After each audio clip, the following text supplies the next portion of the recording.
Hello everyone, welcome to the Red Men TV and get in. Liverpool 3, Bournemouth 1 in what was a very exciting, very at times nerve-wracking and at times controversial game. Yes, Liverpool come from 1-0 down very early on, score 3 goals, have a man sent off, chaos going in everywhere, and I'd love to know your guys' thoughts. I will bring them up on the screen. So yeah, do use the chat below. I'll bring as many of the comments up. Of course, if you're one of our Red Men Plus legends, you can use the Discord chat as well. Very first. Moving on from Lonatic, who says Dom is just pure class. Yeah, I've just recorded a reaction video for the YouTube channel separately, and I said I thought he was Liverpool's best player. I thought Szoboszlai was magnificent. I thought he was brilliant when Liverpool had 11 players, playing as more of an advanced player. And I thought when Liverpool went down to 10 men, I thought he was absolutely outstanding. He gets asked to go and play centre midfield next to a lad who we probably met for the first time properly. I'm guessing you know each other from the Bundesliga, but like never played together. Goes and sits next to Endo on his debut rather, and I thought Szoboszlai was brilliant, absolutely fantastic. Obviously gets the shot away for the third goal. I thought he was absolutely magnificent, so I would go along with that. I thought he was the man of the match. I don't know who got man of the match. I haven't seen too much of the post-match stuff, but for me, I thought he was absolutely brilliant. You're all right. I would go along with that one. Really promising start. Like I say, he started at 8 last week, ends up playing a couple of different positions, including he gets played left wing. Today, he ends up playing in the middle of a two-man midfield in what was effectively a 4-4-1 formation. So already, he's showing his versatility, his class. He looks super fit. As in, 90 minutes and he's running. Even at the end of the game, he's running the clock out. He's got the ability to stride away from players. He is magnificent, I agree. I think he's brilliant. I think there's more to come, and Liverpool probably need to figure out exactly what his role is and what his best position is. But he's got everything. You can see why they were so quick to go and spend the release clause on him. He is a brilliant footballer. He showed today he's smart, he's athletic, he's quick, he's skillful, he's got the desire, a bit of passion, everything you want from a new signing. Like, with all due respect, Alexis Mac Allister, and we'll come on to the red card later. I thought it was a red card at first. I've seen a few replays back now that have got me questioning my mind. I've also read a lot of comments from people who vehemently disagree, including some high-profile journalists and ex-pundits, etc. I think Gary Lineker was one of them. Saw James Pearce tweeting.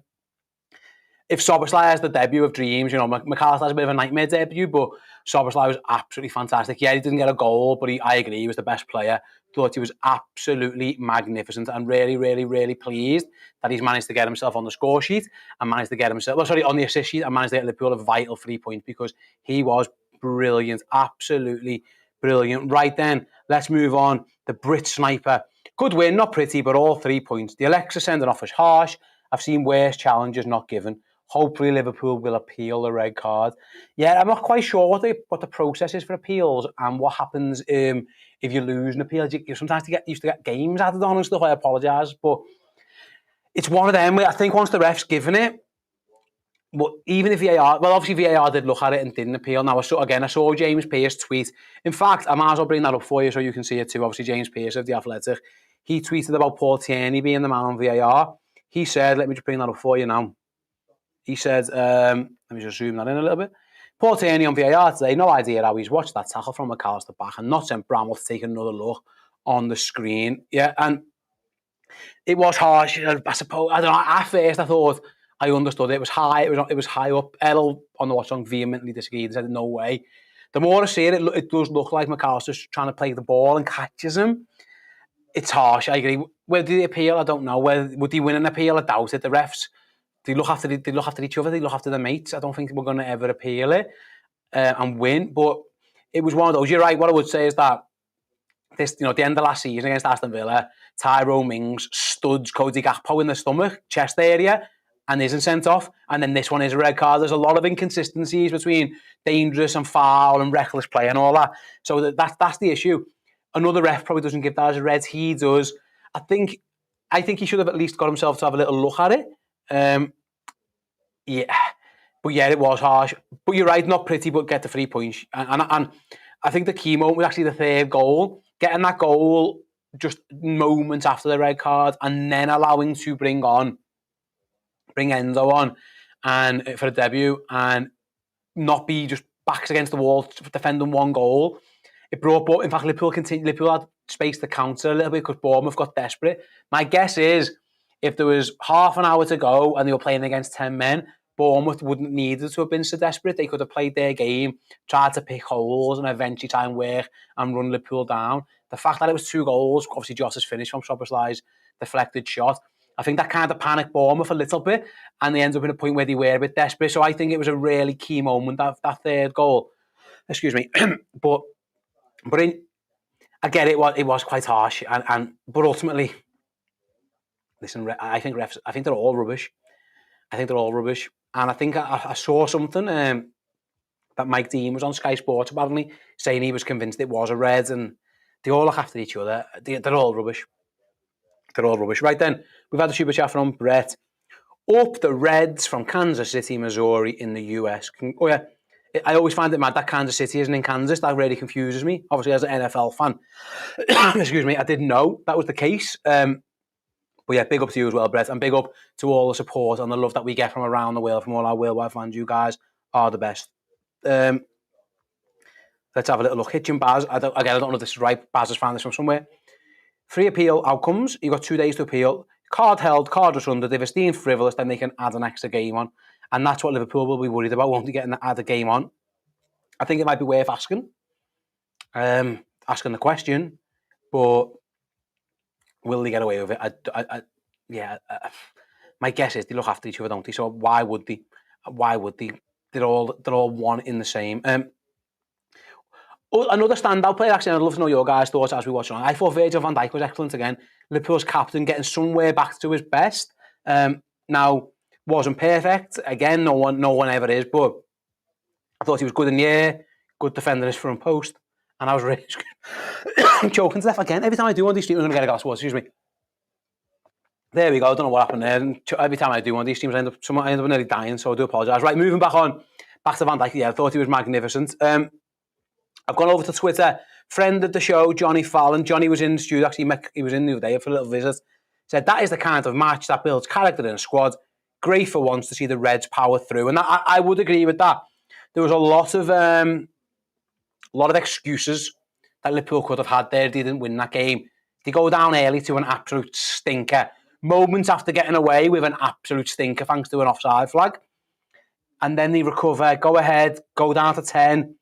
You are right. They had to show a little bit of bottle and a little bit of character, and they definitely did it. And that was something at times last season I questioned: have they got that in the locker? And they definitely did. So I think that's a great point from Johnny. I would wholeheartedly agree. Really, really strong character performance from Liverpool. Right then, moving on. Let's have a little look as we stick to the Twitter. Rolando has a couple of points. Szoboszlai at the 8 is unstoppable. We spoke about Szoboszlai before. 10 to agree. Thought he was excellent. I would agree with you on that one. We need to tidy up our playing out from the back. Yeah, Liverpool got themselves into trouble early in the game. Bournemouth's press really did seem to unsettle us. Obviously, the goal is a horrendous first touch from Alexander-Arnold. You can't really legislate for that. The pass into him is what's meant to happen, and he's meant to take a touch and be able to play Liverpool out. If he plays that bad a touch, we're in trouble. Alisson then gets himself yellow carded.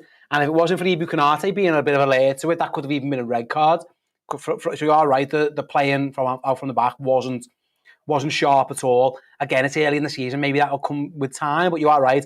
And in Alisson, he's got a couple of ricks in him, of course, yes, but generally he's really, really good at that. Alexander-Arnold, his first touch, 99 times out of 100, will be really, really good. He has a stinker there again. I wonder if the mistake he made earlier for the offside goal was still in his head because it was a stinker by him. You know, it really was. He got away with one there, thankfully, with the flag. I wonder if that was still playing on his mind. I would hope not, but maybe it was. It was a really poor touch. So I think all those right.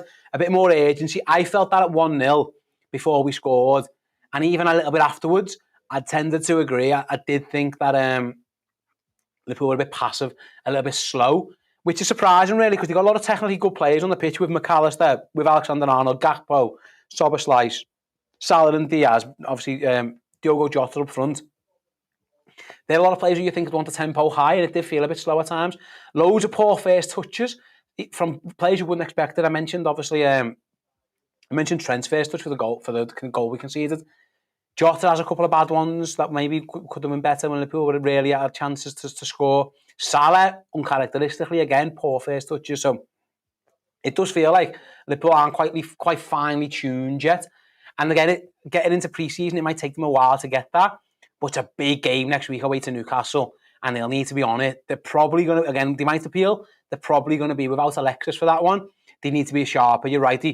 It's interesting because against Chelsea, they were really sharp and then faded away a little bit. Today, they weren't sharp at all early on. They looked sloppy, and it cost them once, and it could have cost them more. So I agree with your point. I think it's a really good tweet, actually. I thought Liverpool, sloppy would be the word I would say. It wasn't a vintage performance to get started with. Moving on then, Endo San looked quality, tackling everybody. He says Malia, Endo replacing Endo San, I suppose, replacing Henderson. Yeah, I thought, is it Hitchin Baz again? Endo did well. We need to see more of him before you can make a decision. Yeah, listen. I thought what impressed me with Endo, he was willing to give a couple of fouls away, which is never a bad option if you need to. The one he gave away for the free kick wasn't great, and thankfully Philip Billing thought he was playing rugby and put it into the stands. But there were a couple of times when crosses came in and Liverpool got first contact, and Endo was the one who got second contact. So already I saw a little bit there that shows me his reading of the game's good. Again, listen, it was a half an hour sample size playing 4-4-1 against a team you weren't even trying to score. I don't think Liverpool were really trying to score at this point. So you're right. You can't make a judgment on half an hour. You can't make a judgment until you've seen him a couple of times. But the things that stood out for me was his reacted to the ball very, very well. Got about the pitch well. Knew his job straight away. He's been here for a week? No, sorry, a couple of days. He's been thrown on. There's been a red card. It's a 4-4-1. And you can tell he's an intelligent footballer. He kind of got what he was meant to do and did it well. So yeah, I was impressed by him. I think it was a good sub from Klopp. And I do. I think it was a good sub. How do you David? I couldn't read what your name was then. Who was man of the match? I think it was given to Szoboszlai. I'm going to give my man of the match to Szoboszlai. So I think that's right. I think he was right, and I think that's deserved as well. Let's have a little look. Sideman instead said the only people who thought it was a red card were the officials, Phil Thompson and Gary Gillespie. I'll be honest, I think it was a red card as well. So you might be able to add me to that list. I think if you catch someone on the shin, I think you should be sent off. I don't think there's malice to it, but at real speed, I thought it was a red card, and at that point, I just don't think you're going to get that overturned when there's contact that high up the leg. So at first glance, I didn't even know what happened. I didn't even commentate on it during the watch long. I just thought it was a run-of-the-mill foul. And then when I saw the replay, I was like, fuck. And I can see why he sent him off. It wasn't great. But I can see the argument either way. And a lot of people are very adamant that it wasn't. And I'm not staunch. I think it probably was, but I'm not like stuck on. Let's have a little look. Moving on then to LFC Alsti 99 on Twitter. Says, we were pretty good apart from the first 20 minutes. I just hope all the lads win knocks it okay and the red card gets right. We've seen the first win down 36 more of them, please, Reds. Yeah, I agree. I think from recovering from and it's worth mentioning, the first 15, 20 minutes were diabolical.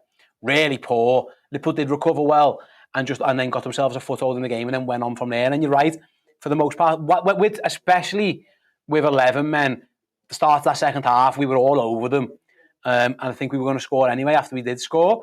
I think we were going to score before the red card. I need to rephrase that better, don't I? I think Liverpool would have scored with 11. I think we were going to score the next goal in the game regardless. Now, we did anyway, down to 10. But I agree. I thought Liverpool would get in control of the game. They sorted it out a little bit. Maybe Jürgen give them a little bit of a rollock at half time. But Liverpool needs to start putting the complete performance together now. They had a good first 20 against Chelsea and then faded. They had a really poor start against Bournemouth and then had to come back into it. Against better teams, you might find yourself 2 or 3 down if you have a start that poor. And that's the key. But yeah, I from that point on, I think you're right. I think Liverpool kind of got their heads around it. And then when they got down to obviously 10 men, I thought they controlled the game as best they could. Bournemouth had a couple of chances and Alisson was forced into some saves. But I still felt like the game was being played on Liverpool's terms. And that's quite difficult to do with 10 players. I think the game became what Liverpool wanted it to be. And that, again, like I say, when you've got 10 men and you're doing a lot, I think Liverpool were okay with how the game was going. they needed the goalkeeper to come, and that's going to happen when you've got less players late in the game, fatigue, and you make changes, try and keep things fresh. But I agree, for the most part, I thought we were decent. Marley Clark disagrees with me and says it was never a pen. It was a 50-50. He pulled out when he could. He should have overruled it. And Hitchin Baz, I thought it was a yellow. The follow-through brought the contract. It was a very soft red, but we did get a very soft pen, though. So, ... Yeah. I'm not going to be popular, I don't think, with Liverpool fans when I say these things. I didn't think it was a pen, and I did probably think it was a red card. But you know what? I'll take the soft pens all day, because we should have had a stonewaller when the lad decided to play goalie for Chelsea last week. So you take your breaks. And again, it's the inconsistency of refereeing, in that some things that you think are definite are, and then some things that you think aren't. So it's one of them swings around. But we didn't get away with, I think it was definitely on ball against Chelsea. I think Liverpool should have had a penalty. They got this one here. Them's the breaks, I suppose. Let's have a little look. The more experiment on Twitter. I want to read his last point. Obviously, goes on much more like in the second half. The only downside, we didn't turn it into more goals. The red card was a joke. Truly as bad as it gets. I hope Diaz and Trent are okay, because it's a very tough game up next year. Trent Alexander-Arnold went off with what looked like a knock to his Achilles or his heel. Diaz, I'm not quite sure. It was late on. I walked off at the end of the game. We went and gave the cop a celebratory clap and stuff. So hopefully not too bad, but you are right. You don't want to lose Mac Allister to a sending off and then lose Trent and then lose Diaz. That's a lot to cope with, especially a very difficult game at Newcastle. So you are right. Hopefully, fingers crossed, all those players can get themselves back fit and firing as soon as they can. Pastor Nom is more critical. He says, Diaz and Ali bailed us out. Another game with zero control on tempo. Robbo bounced back and Szoboszlai's class. Salah's annoying selfishness and frustrating, and Gakpo is not in midfield. It doesn't make sense. Some positives, but too little to be a proper team. There's a long road ahead. Diaz and Ali bailed us out. I don't understand that. What do you mean? Diaz scored the goal and Alisson saved the goal. Like, that's their jobs. So two of our players did the job. I don't really understand that criticism. Zero control on tempo. I agree at the start. I think Liverpool by the end kind of got the tempo they wanted until the red card. It was a small, I'd say from like 20 to 25 minutes on, they probably got the game they wanted up till the red card. I actually thought Liverpool were okay with 10 as well. I think the game was played how they wanted it to be played. So I don't quite agree with that one. Salah's annoying. I didn't see too much wrong from Salah, really. I don't know. It was a bad pen. I think there's questions to be asked whether he should be a penalty area, but should be a penalty taker anymore. But I don't know. Gakpo not in midfield. I'm not a big fan of the Gakpo midfield thing. I'd agree with that. I'm not sure it's right. I wouldn't have played him in this one. I said I would have played at midfield. I said obviously I wanted Jones. He was injured. When I found that out, I said Harvey Elliott. I agree. I don't like that. I'm not sure it's right. I definitely wouldn't be doing it next week against Newcastle. And then the last one, some positives, too little to be a problem. I think there's more positives than negative, actually. I think the start was really crap. I think in general, though, after that, I think there's more positives than negatives. But hey, it's a game of opinions. I've just checked. We left 5 shots after 80 minutes inside our box, says Amaran. That was at that point, Bournemouth put the pressure on. What I would say, Alisson had to make 2 very good saves late on. But Liverpool, some of them other shots, Kiefer Moore skied one, got away with it. So yeah, you got listen. Your 2 goals down, and the opposition's got 10 men. Of course, Bournemouth are going to get onto it. I thought Liverpool just about did enough. It's really difficult to play against, like 11 against 10, and it wasn't perfect, of course, it's not. But Liverpool just about. I thought they did all right. And listen, having the best goalie in the works helps. Let's have a little look at another comment from Hitchin Baz. Diaz just look like cramp. He's still not 100%. Trent's a worry though. If he's out, we'll go 4-3-3 with Gomez, which might be a good thing against Newcastle. Going away from the box midfield thing. The other option, of course, he could go Gomez right back, put Costas left back, and invert from the other side. He done that in pre-season a little bit, whether they would again. Maybe they ask Andy Robertson, would he like to go and be the inverted player? You're right. I can't see Joe Gomez ever being inverted. I mean, Endo can do it. Endo's played right back and played DM. Maybe they ask him. It'd be a tough ask in his first game, but hopefully we don't have to get there. Hopefully Trent is okay. I think, fingers crossed, we get away with it. Let's have a little look. Who else? I'll go through the Twitter. Let's have a little look who else. A lot of people just complaining about the referees, which I think is justified, I suppose. we've got a comment on the man of the match. Trev said Diaz man of the match there. Trev said Diaz man. I thought Diaz, again, I will hold my hands up and I hope I am dead. At the start of the season I said, I wonder if Diaz, in fact I didn't wonder, I doubted. I don't think Diaz can score as many goals as we want for him to be the man who plays left wing every single game for Liverpool. I was very, very worried if he could. Well, in 2 games now, he scored 2 goals, 2 very, very predatory goals, like 4 striker goals. And I used to always think he's got the goals in his locker, the worldies, the cut inside and the curl into the box and all that kind of stuff. Has he got the predatory instinct to be able to get on? And he's done it twice now. So you are right. I thought he was brilliant. And thankfully, I thought he took his goal really, really, really well. And fingers crossed, he's all right for next week. Because, yeah, I still think Szoboszlai was man of the match, but I was very, very impressed with Diaz as well. I was also very impressed with Virgil van Dijk as well. A few more comments then. Still loads and loads of players going, loads and loads of people going across the red card, and I understand that Kieran's got some criticism of Mo Salah. Salah's getting stale and greedy every game. I don't know how he's still taking pens. Clough's awful subs again. I don't know what Nunes needs to do to get 10 minutes. Dominik was immense. I agree with the Salah pens. I think it's a concern now. That's 3 misses relatively recently. He scored a rebound, so he'll be all right. But yeah, you are right. And not great pens either. I disagree on the subs. I thought Klopp got his subs absolutely perfect. I thought I was crying out to get more defensive-minded players on the pitch. And not only did he get the right subs, he waited while Liverpool had the free kick. He left Jota and Gakpo on the pitch. And Liverpool scored a goal with all the attacking players, and then he makes it. So fair play to him for that. Getting Endo on was the complete right decision. It was Endo or Bajcetic, and obviously he went for Endo, which is fair enough, I suppose, if he thinks he's fitter, and we don't know where Bajcetic is at. I thought that was a really good sub. And then I thought getting Tsimikas on and Gomez. Now again, some of those were forced, but getting Gomez on made sense if Liverpool were going to be more defensive. Would he have done that if Trent wasn't injured? I don't know.